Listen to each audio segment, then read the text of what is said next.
Hello and welcome to World in 5. Zimbabwe and its creditors met at a high-level meeting as the process of resolving the country's debt, which has reached 21 billion United States dollars, continues. This is the 6th meeting of that nature since the establishment of the high-level structural dialogue on debt program. Zimbabwe leader President Emmerson Mnangagwa addressed the meeting, saying much progress has been made.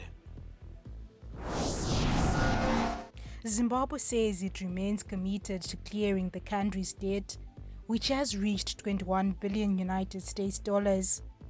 Of the 21 billion debt, 8 billion is owed to local creditors, while 13 billion is owed to external creditors. Zimbabwean leader President Emmerson Mnangagwa says his government is instituting a raft of measures to reduce expenditure so that the country is better placed to clear its debts. The country is set to begin the International Monetary Fund Staff Monitored Program, which will result in economic adjustments. To encourage implementation of further economic reforms under the arrears clearance and debt resolution process, my government is currently negotiating a staff monitored program, SMP, with the International Monetary Fund, IMF. The implementation of any reforms under the SMP, however, impact negatively on the vulnerable groups of our population. Zimbabwe joins the rest of the world in commemorating 16 days of activism against gender-based violence. The 2024 campaign coincides with the 30th anniversary of the 4th World Conference on Women and the adoption of the Beijing Declaration and Platform for Action in 2025. We are calling everyone to make sure that we deal with gender-based violence.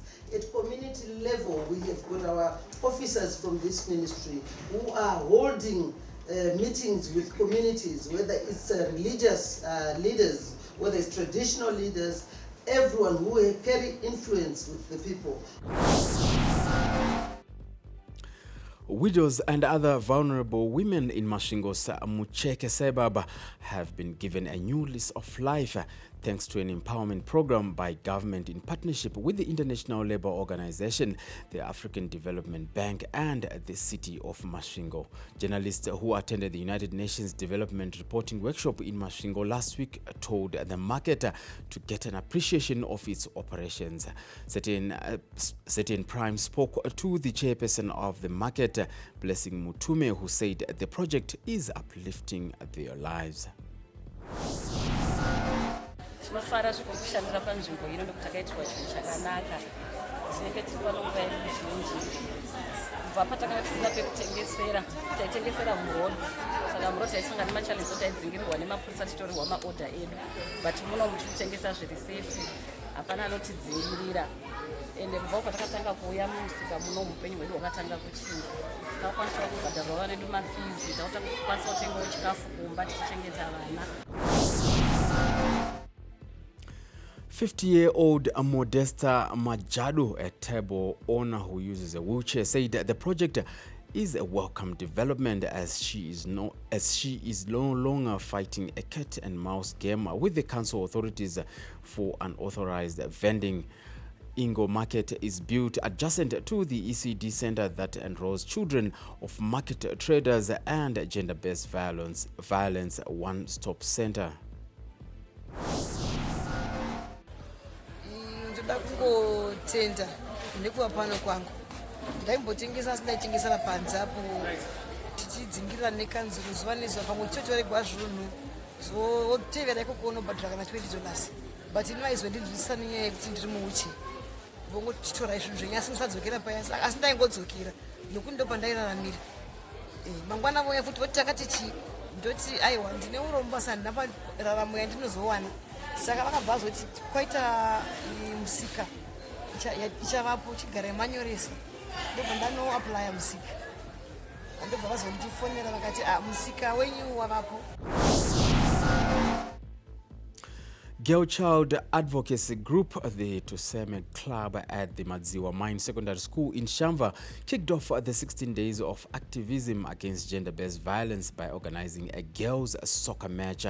The event was attended by members of the community and provided a platform to discuss violence against the girl child. The club used soccer rules to convey messages against child marriages, teen pregnancies, and the importance of education. We decided to use soccer in Tuseme as an art or as a way of sending our messages. In Tuseme, we usually concentrate on cases of abuse. We concentrate on teaching or mentoring the girls on how to speak out their issues on abuse, to speak out their issues on things that take them away from school, things that challenge their education. So we were using theatre as a way of sending our messages. We'd send our messages through drama, through poetry, through art. The World Health Organization has declared that MPOX remains a public health emergency, determination based on the rising number of cases, operational challenges, and the need to mount a joint response to end the outbreak. The 19 African countries have recorded MPOX cases since the start of the year. Canada has also confirmed the first case of MPOX, and its public health agency said the case was linked to travel associated with the ongoing outbreak in Central and Eastern Africa. The Democratic Republic of Congo, one of the epicenters of the MPOX outbreak, is continuing to carry out measures to stop the disease from spreading further. What really concerns us in the DRC is that the virus is still circulating. The issue of lifting or maintaining the international public health emergency on MPOX will not affect the system that the DRC has set in place to tackle the outbreak. We will continue with the efforts we are making to prevent it from spreading across borders. Earlier this year, health experts Now that's all we had in World in 5. A very good afternoon.